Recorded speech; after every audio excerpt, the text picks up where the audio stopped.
Good morning students. आज का जो टॉपिक हमारा रहेगा वो रहेगा ईथर के भौतिक गुण। ईथर के भौतिक गुण। ईथर के भौतिक गुण में सबसे पहले बात करते हैं रंग एवं गंध। रंग एवं गंध। ईथर रंगहीन मीठी गंध वाले वाष्पशील द्रव होते हैं। ध्यान से सुनना, ईथर रंगहीन मीठी गंध वाले वाष्पशील द्रव होते हैं। उसके बाद हम बात करते हैं ईथर की जल में विलेयता की। तो ईथर जल के अणु के साथ दुर्बल अंतराणु हाइड्रोजन बंध का निर्माण करते हैं, जिससे ईथर जल में अल्प विलेयशील पाए जाते हैं, पूर्ण विलेयशील नहीं पाए जाते। वो किस प्रकार निर्मित होता है हाइड्रोजन बॉन्डिंग, तो देखते हैं। ये होता है डाइएल्किल ईथर, ये होता है जल, और ये फिर दोबारा से डाइएल्किल ईथर। तो ये हो जाता है डेल्टा माइनस, ये डेल्टा प्लस। इसके बीच जो निर्मित होने वाला बंध है वो कैसा है, दुर्बल अंतरा अणुक हाइड्रोजन बॉन्ड। ठीक है, क्योंकि ये एल्किल समूह क्या होते हैं, जल विरोधी होते हैं। क्या होते हैं, जल विरोधी होते हैं। और जल विरोधी होने के कारण ये क्या करते हैं, जो जल का मोल है उसको चारों दिशाओं से घेर लेते हैं, जिसके कारण की जल में विलेयता घट जाती है। लेकिन कार्बनिक विलायक बेंजीन है, अल्कोहल है, इनमें क्या पाया जाता है, ईथर विलेयशील पाया जाता है। तो रंग एवं गंध की बात हो गई और जल में विलेयता की बात होगी। अब बात करते हैं गलनांक और क्वथनांक। जो ईथर होते हैं उनके गलनांक क्वथनांक एमीन से एल्कोहल से तो निम्नतर पाए जाते हैं, जबकि एल्केनों से उच्चतर पाए जाते हैं, क्योंकि एल्केनों में ध्रुवीयता का लक्षण उपस्थित नहीं होता, जबकि ईथरों में ध्रुवीयता उपस्थित होती है। देखो ये माइनस समूह होता है और ये प्लस समूह। इस समूह को तोड़ने के लिए क्या देनी पड़ती है, अतिरिक्त ऊर्जा देनी पड़ती है। क्या देनी पड़ती है भाई, अतिरिक्त ऊर्जा। इसलिए ईथरों के जो गलनांक क्वथनांक होते हैं वो एल्केनों से तो होते हैं उच्चतर, और एमीन और एल्कोहल से क्या होते हैं, निम्नतर पाए जाते हैं। तो ये एल्कोहलों के भौतिक गुण थे, सामान्य से मैंने आपको बता दी। अब हम बात करते हैं डाइएल्किल ईथर की संरचना। तो डाइएल्किल ईथर की संरचना देखते हैं।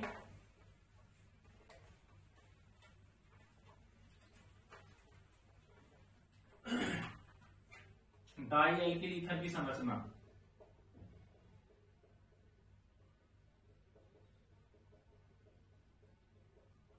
डाइएल्किल ईथर की संरचना में, डाइएल्किल ईथर में केंद्रीय परमाणु जो होता है वो ऑक्सीजन होता है। क्या होता है, ऑक्सीजन। उससे दो एल्किल समूह जुड़े होते हैं। एल्किल समूह का कैसा प्रभाव होता है, प्लस आई प्रभाव होता है।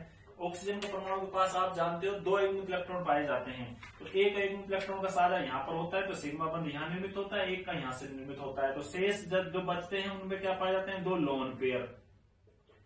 लोन पेयर एकाकी इलेक्ट्रॉन युग्म। और एकाकी इलेक्ट्रॉन युग्म क्या करते हैं, देखो ये लोन पेयर और बॉन्ड पेयर, ये बॉन्ड पेयर के इलेक्ट्रॉन है, ये लोन पेयर के। तो दोनों के बीच में क्या होता है, प्रतिकर्षण। क्या होता है, प्रतिकर्षण। और प्रतिकर्षण होना किस सिद्धांत से आता है, वेस्पर सिद्धांत से। तो इसमें जो बंध कोण होना चाहिए था, देखो ये सिग्मा बंध, ये सिग्मा बंध। संकरण कैसे होता है, संकरण होता है सिग्मा बंधों की संख्या, सिग्मा बंधों की संख्या प्लस लोन पेयर की संख्या। सिग्मा बंधों की संख्या कितनी है, 2, और लोन पेयर की संख्या कितनी है, 2। तो 4 का मतलब क्या हो गया, sp3 संकरण। और sp3 संकरण जब होता है तो आकृति कैसी होती है, चतुष्फलकीय। लेकिन इसकी आकृति चतुष्फलकीय नहीं होकर कैसी है, कोणीय। कैसी है भाई, कोणीय। क्यों है कोणीय, क्योंकि इसमें लोन पेयर और बॉन्ड पेयर में क्या है, प्रतिकर्षण है। और साथ में बॉन्ड एंगल कितना होना चाहिए था, 109 डिग्री 28 मिनट, लेकिन कितना पाया जाता है, 110 डिग्री पाया जाता है। क्योंकि लोन पेयर बॉन्ड पेयर प्रतिकर्षण होगा तो बंध लंबाई बढ़ेगी, तो बंध कोण भी बढ़ता है। तो इसमें देखो केंद्रीय परमाणु ऑक्सीजन होता है, ऑक्सीजन पर 4 संकरित कक्षक होते हैं, 2 के साथ तो एल्किल समूह सिग्मा बंध बना लेते हैं, 2 लोन पेयर के रूप में पाए जाते हैं। वेस्पर सिद्धांत के अनुसार लोन पेयर बॉन्ड पेयर में प्रतिकर्षण होता है, इसलिए संकरण कौन सा होता है, sp3। संरचना कैसी होनी चाहिए थी, चतुष्फलकीय, लेकिन कैसी हो जाती है, कोणीय। और आकृति बंध कोण 109 डिग्री 28 मिनट होना चाहिए था, 110 डिग्री हो जाता है। ठीक है, और साथ में इसमें एक डाइपोल मूवमेंट की बात करते हैं, तो लगभग 1.3 डिबाई से 1.5 डिबाई के आसपास पाया जाता है। तो ये थी डाइएल्किल ईथर की संरचना। मुझे उम्मीद है कि आपको अच्छे से समझ में आ गई होगी। आगे हम बात करते हैं ईथर के रासायनिक गुणों के बारे में।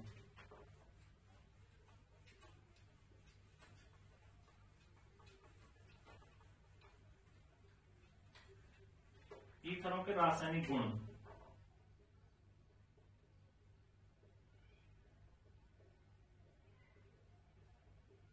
ईथरों के रासायनिक गुण में सबसे पहले रिएक्शन पढ़ते हैं हम हैलोजनीकरण। कौन सी पढ़ते हैं? हैलोजनीकरण।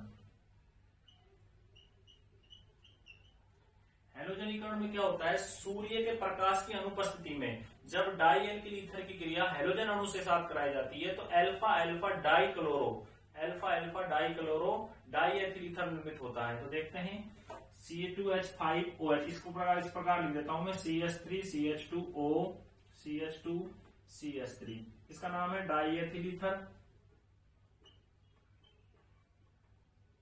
इसकी क्रिया विदाउट सनलाइट की उपस्थिति में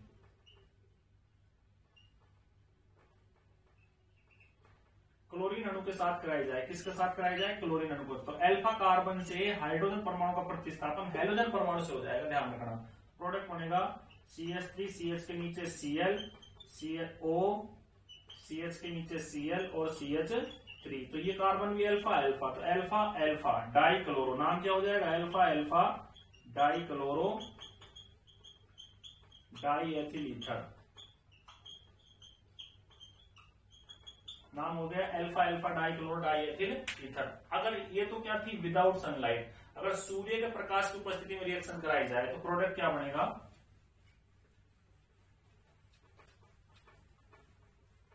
सूर्य के प्रकाश की उपस्थिति में रिएक्शन कराई जाए डाई एथिल ईथर की, CH3 CH2 O CH2 CH3। देखो 5 3 और 2 5 और 3 और 2 5 10 HCl यानी 10 Cl2 के साथ विद सनलाइट प्रेजेंट में, तो सारे हाइड्रोजन परमाणु का प्रतिस्थापन किससे हो जाएगा? हैलोजन परमाणु से हो जाएगा। तो जहां पर हाइड्रोजन परमाणु जुड़े हुए हैं वहां कौन जुड़ जाएगा? हैलोजन। तो ये हो जाएगा CCl3, ये हो जाएगा CCl2, ऑक्सीजन CCl2 के साथ CCl3, इसका नाम है पर क्लोरो डाई एथिल ईथर। पर क्लोरो यानी पर का अर्थ है पोली से, यानी बहुत से हैलोजन परमाणु, पर क्लोरो डाई एथिल ईथर, पर क्लोरो डाई एथिल ईथर। तो ये थी हैलोजनीकरण रासायनिक अभिक्रिया। अब इसमें हम एक बात करते हैं और रासायनिक अभिक्रिया की। तो ईथरों की रासायनिक अभिक्रिया में एक प्रश्न बनता है या ईथर की एक हेडिंग डालते हैं, ईथर लुईस क्षार के समान व्यवहार करता है, या प्रश्न ये आता है कि ईथर लुईस क्षार के समान व्यवहार प्रकृति प्रदर्शित करता है, क्यों? तो देखते हैं क्या होती है वो रिएक्शन।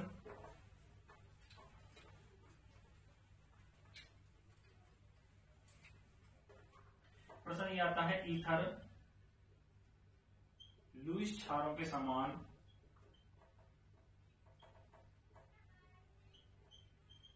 व्यवहार करते हैं, क्यों? ईथर लुईस क्षारों के समान व्यवहार करते हैं, क्यों? इसमें एक रिएक्शन पढ़ते हैं, डाई एथिल ईथर की क्रिया HCl के साथ करा दी जाए। किसके साथ करा दी जाए? HCl। तो ऑक्सीजन पर क्या पाए जाते हैं भाई? Lone pair. ठीक है, तो इसका विघटन कैसे होता है? H+Cl-। तो लोन पेयर किसको दे दिया जाएगा? हाइड्रोजन परमाणु को। तो प्रोडक्ट क्या बनेगा भाई? C2H5। ऑक्सीजन किसको दे जाए अपना बॉन्ड? लोन पेयर हाइड्रोजन को। ऑक्सीजन पर चार्ज कैसा? प्लस, और Cl पर चार्ज कैसा? माइनस। इसका नाम हो जाएगा die ethyl oxonium chloride ion. यानी लुईस क्षार प्रकृति का अर्थ होता है जो कोई भी परमाणु या कोई भी यौगिक अपने लोन पेयर दान करता है तो उसकी प्रकृति कैसी होती है? लुईस क्षार। लोन पेयर देने वाले क्षारीय, ग्रहण करने वाले अम्लीय, अकॉर्डिंग टू लुईस। तो ये रिएक्शन संपन्न हो जाती है। अब इसमें एक रिएक्शन और देखते हैं, C2H5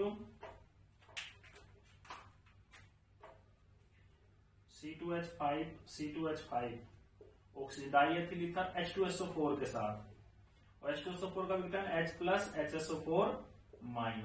प्रोडक्ट क्या बनेगा भाई? प्रोडक्ट बनेगा ऑक्सीजन अपना वापिस से लोन पेयर किसको दे देगा? हाइड्रोजन को। और हाइड्रोजन को देगा तो ऑक्सीजन पर कैसा चार्ज आ जाएगा? प्लस। तो ये हो जाएगा C2H5। ऑक्सीजन ने अपना लोन पेयर हाइड्रोजन को दे दिया और साथ में बाहर क्या जुड़ जाएगा? HSO4-। इसका नाम है डाई एथिल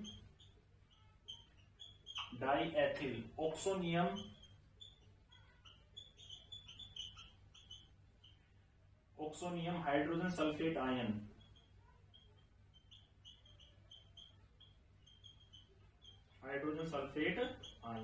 तो ये दो रिएक्शन क्या प्रदर्शित कर रही है, ईथर की लुईस क्षारीय प्रकृति को प्रदर्शित कर रही है। एक रिएक्शन और देखते हैं, HNO3 के साथ करा दें। देखो यहाँ पर यहीं से करा देता हूं मैं HNO3 के साथ, तो यहाँ पर क्या हो जाएगा NO3, नाम क्या हो जाएगा die ethyl oxonium nitrate ion. क्या नाम हो जाएगा die ethyl oxonium nitrate ion. एक रिएक्शन और होती है इसमें BF3 के साथ, उसको भी करा देते हैं। C2H5 ऑक्सीजन पर लोन पेयर की संख्या 2 BF3 के साथ, बोरोन ट्राइक्लोराइड के साथ।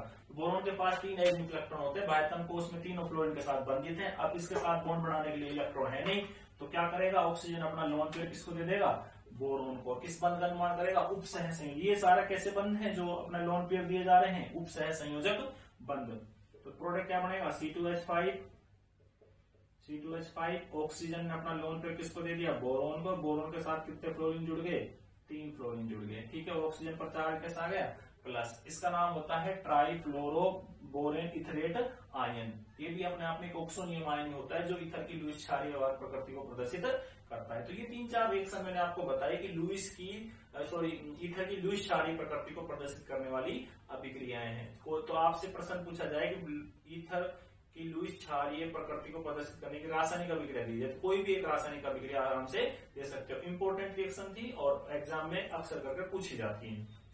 आगे हम बात करते हैं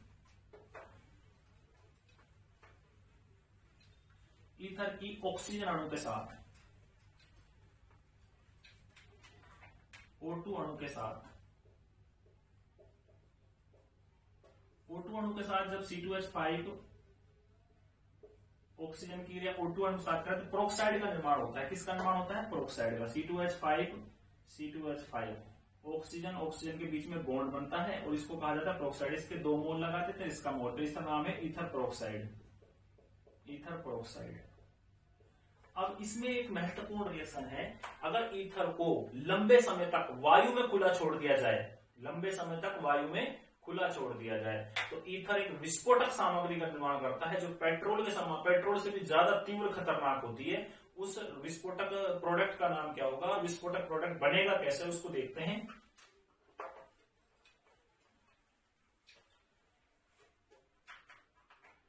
देखो मैं इसको इस प्रकार लिख देता हूं, CH3CH2O CH2 के साथ CH3, इसका नाम है डाई एथिल ईथर। और इसकी रिएक्शन किसके साथ कराई जाए, O2 के साथ कराई जाए। तो O2 के साथ जब रिएक्शन होती है तो प्रोडक्ट बनता है CH3CH2 ऑक्सीजन, CH के साथ CH3। देखो इसका हाइड्रोजन जो परमाणु है वो ऑक्सीजन के साथ पेरोक्साइड बंध में इस प्रकार जुड़ता है, तो इसका नाम हो जाएगा, देखो यहाँ पर ये हो जाता है एथोक्सी समूह। पूरा समूह क्या हो जाता है, एथोक्सी। इसको लिख सकेंगे एथोक्सी एथिल। बचा क्या भाई, एथिल, और हाइड्रोजन पेरोक्साइड, हाइड्रोपेरोक्साइड। ये विस्फोटक होता है जो पेट्रोल से भी खतरनाक होता है। किससे भी खतरनाक होता है, पेट्रोल से भी। ठीक है, तो ये अगर आपसे प्रश्न ये पूछा जाए कि भाई ईथर को वायु में खुला छोड़ने पर किस उत्पाद का निर्माण होता है या किस विस्फोटक सामग्री का निर्माण होता है, तो किसका निर्माण होता है, एथोक्सी एथिल हाइड्रोपेरोक्साइड सामग्री का निर्माण होता है। ठीक है, तो अगली इसमें अब रिएक्शन पढ़ते हैं ईथर के द्वारा एस्टर का निर्माण।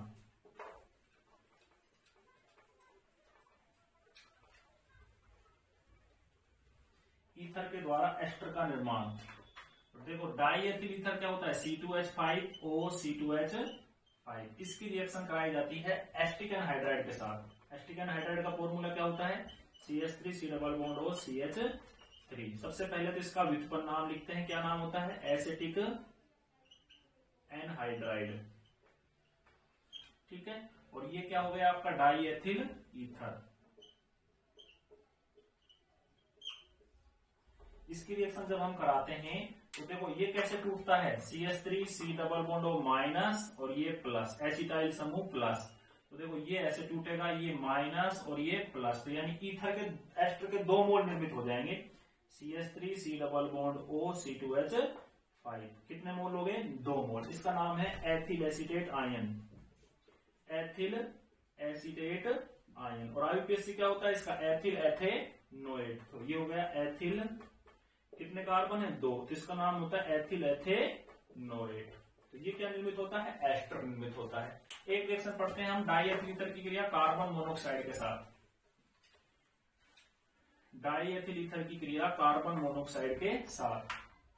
तो C2H5O C2H5 कार्बन मोनोऑक्साइड के साथ रिएक्शन कर तब भी एस्टर निर्मित होता है। C2H5O C double bond O C2H5। देखो कार्बन मोनोऑक्साइड का क्या हो जाता है, एडिशन हो जाता है और प्रोडक्ट क्या बनता है, एस्टर बनता है। एस्टर क्या बना है, एथिल एथेनोएट बना है। ठीक है, आगे इसमें हम बात करते हैं, ये तो हो गया एस्टर निर्माण की क्रिया किससे, डाईएल्किल ईथर से या ईथर के द्वारा। अब हम इसमें पढ़ते हैं ईथर का निर्जलीकरण। ईथर का निर्जलीकरण।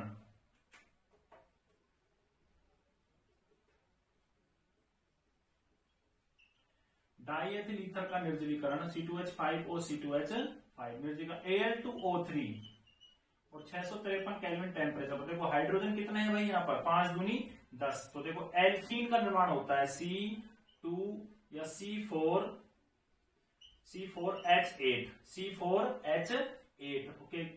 तो इससे बन जाती है एथीन और साथ में क्या निकल जाता है H2O, यानी एल्कीन की प्राप्ति होती है। तो जब भी डाईएल्किल ईथर का निर्जलीकरण होगा तो एल्कीन प्राप्त होगा। तो मैंने आपको एस्टर निर्मित बताया कार्बन मोनोऑक्साइड के साथ और एस्टिक एनहाइड्राइड के साथ। एस्टिक एनहाइड्राइड का जो आईयूपीएससी नाम होता है वो क्या होता है, एथेनोइक एथेनोइक एनहाइड्राइड, क्योंकि अम्ल एनहाइड्राइड का अनुलग्न क्या लगाते हैं, ओइक एनहाइड्राइड लगाते हैं। अब इसमें एक रिएक्शन पढ़ते हैं ईथर का दहन। ईथर का दहन,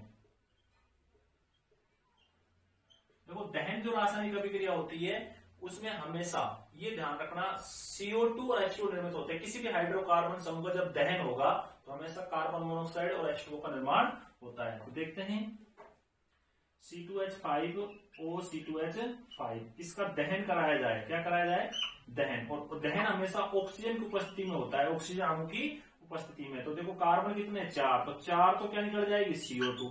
हाइड्रोजन कितने 5 दूनी 10 और 5 क्या बढ़ जाएंगे H2O। जो बाकी ऑक्सीजन है और ऑक्सीजन जो जुड़ रहे हैं उसके साथ इससे बैलेंस कर लिए जाते हैं। ठीक है, तो इस प्रकार से दहन रासायनिक अभिक्रिया संपन्न होती है। तो मैंने आपको आज ईथर के भौतिक गुण में क्या बताया था कि भाई ईथर रंगहीन मीठे गंध वाले वाष्पित द्रव होते हैं। गलनांक क्वथनांक क्या बताया, जिनके गलनांक क्वथनांक एल्केनों से तो उच्चतर होते हैं, एल्कोहल और एमीन से निम्नतर होते हैं। उसके बाद जल में विलेयता क्या बताई थी, क्योंकि ईथर जल के साथ कैसा निर्मित करते हैं, दुर्बल अंतराणु हाइड्रोजन बंध निर्मित करते हैं। क्योंकि एल्किल समूह कैसे होते हैं, जल विरोधी होते हैं। कैसे होते हैं, जल विरोधी। अगर एल्किल समूह की संख्या ईथर में बढ़ेगी तो जल में विलेयता घटेगी। उसके बाद मैंने आपको बताया डाईएल्किल ईथर की संरचना। तो डाईएल्किल ईथर की संरचना में क्या होता है, केंद्रीय परमाणु ऑक्सीजन होता है और ऑक्सीजन से 4 sp3 संग्रहित कक्षक 2 तो एल्किल समूह का सिग्मा बंध बनाते हैं। 2 के पास क्या पाए जाते हैं, लोन पेयर पाए जाते हैं। ठीक है, और लोन पेयर बॉन्ड पेयर के बीच में क्या होता है, वेस्पर सिद्धांत के अनुसार प्रतिकर्षण होता है, जिससे बंध कोण 109 डिग्री से घटकर कितना बढ़ जाता है, 110 डिग्री हो जाता है। संरचना होनी चाहिए चतुष्फल की, लेकिन कैसी हो जाती है, कोणीय आकृति की हो जाती है। ठीक है, तो इसके अलावा मैंने आपको आगे इसमें बताया कि ईथर की लुईस क्षारीय समान व्यवहार प्रकृति होती है। तो लुईस क्षारीय व्यवहार प्रकृति क्यों होती है, क्योंकि ऑक्सीजन अपने लोन पेयर किसी भी इलेक्ट्रॉन ग्राही को दे देता है और ऑक्सोनियम आयन का निर्माण करता है। उसमें मैंने आपको 4 रिएक्शन बताई, HNO3 के साथ, H2SO4 के साथ, BF3 के साथ और HCl के साथ। ठीक है, उसके बाद मैंने आपसे ईथर का निर्जलीकरण से एल्कीन बना, कार्बन मोनोऑक्साइड से एस्टर बना, दहन से CO2 और H2O निर्मित हुआ। अब हम एक रिएक्शन बहुत ही महत्वपूर्ण पढ़ते हैं जो एग्जाम में बार बार क्लिक होती है, ईथर की जिसेल विधि। तो जिसेल विधि देखते हैं क्या होती है।